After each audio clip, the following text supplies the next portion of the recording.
February 20th, 2003, West Warwick, Rhode Island. A Thursday night that would rewrite safety laws in blood. The Station Nightclub, a converted restaurant packed beyond capacity with rock fans eager to see Great White perform. 404. That was the legal capacity, but tonight, 462 people squeezed into the cramped venue. Among the crowd stood cameraman Brian Butler, rolling tape for a story about nightclub safety. The irony would soon become horrific. 9:39 p.m. Great White takes the stage. Tour manager Daniel Beakley prepares something the club owners never authorized. Pyrotechnics, indoor fireworks that had no business being used in such a confined space. As the first song began, Beakley triggered the gerbs. 15-foot flames shot from both sides of the stage. The flames immediately ignited the foam soundproofing behind the band. What started as entertainment became a death trap in seconds. At first, the crowd thought it was part of the show. Cheers turned to screams as thick black smoke began choking the air. 462 people, 4 exits. But most rushed toward the main entrance they'd entered through.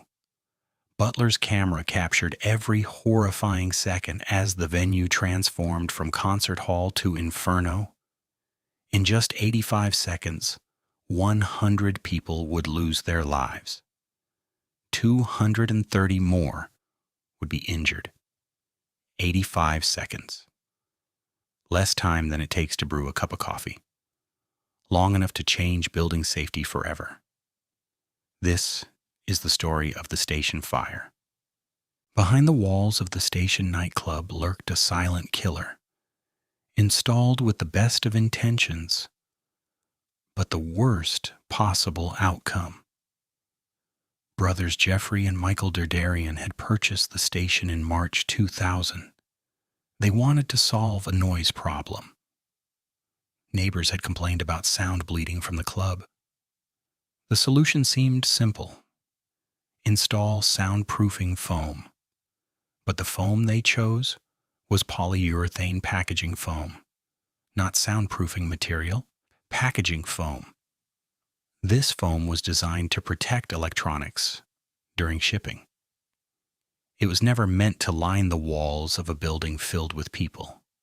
When exposed to flame, polyurethane foam doesn't just burn. It melts, it drips, it releases toxic gases.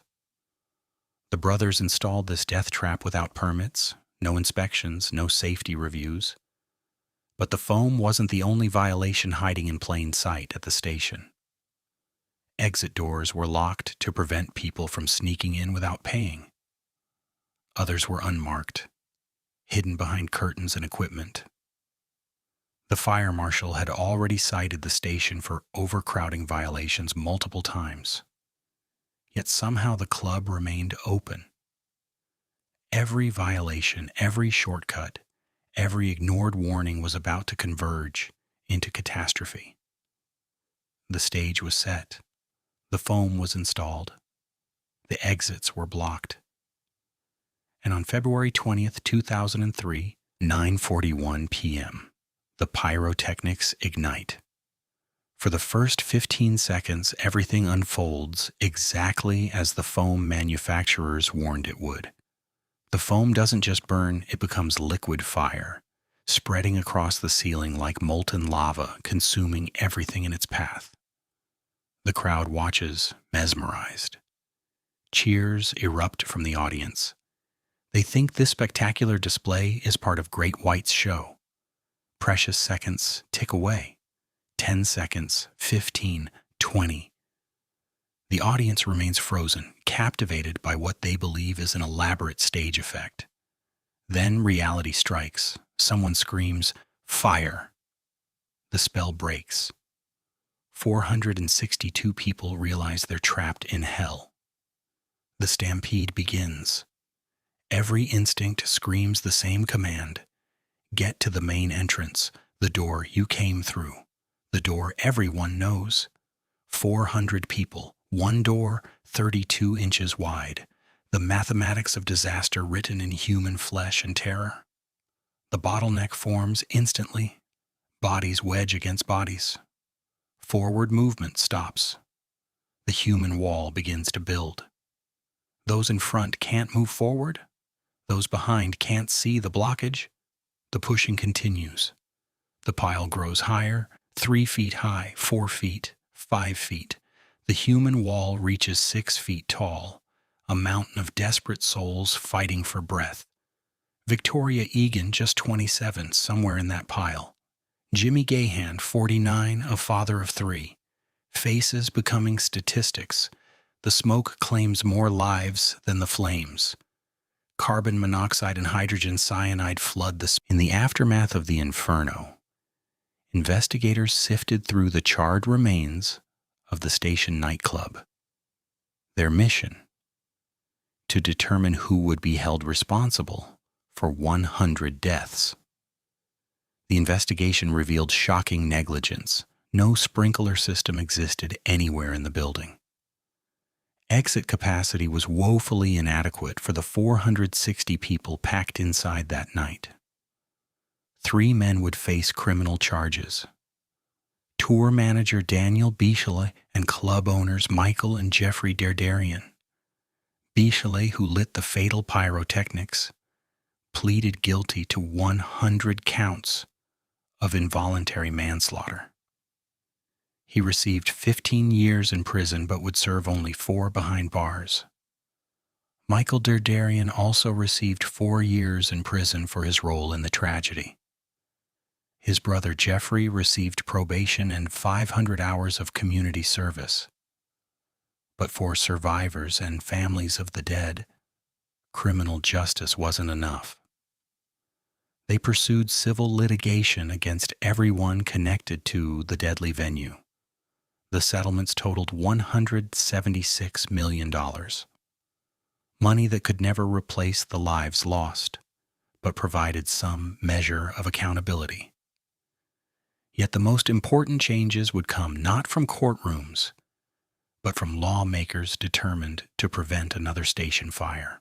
The screams had barely faded when Rhode Island legislators gathered for an emergency session.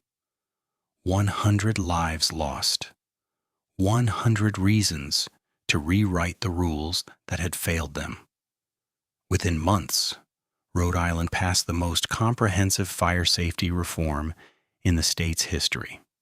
The changes were swift and unforgiving.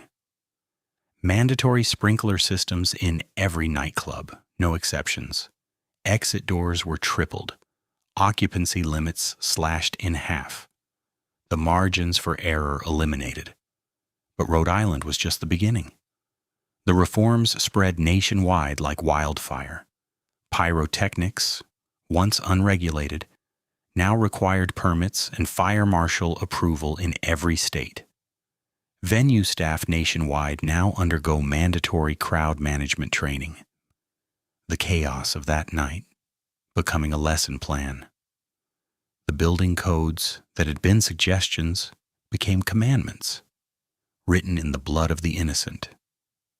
Today, where the station once stood, a memorial park honors each of the 100 victims by name.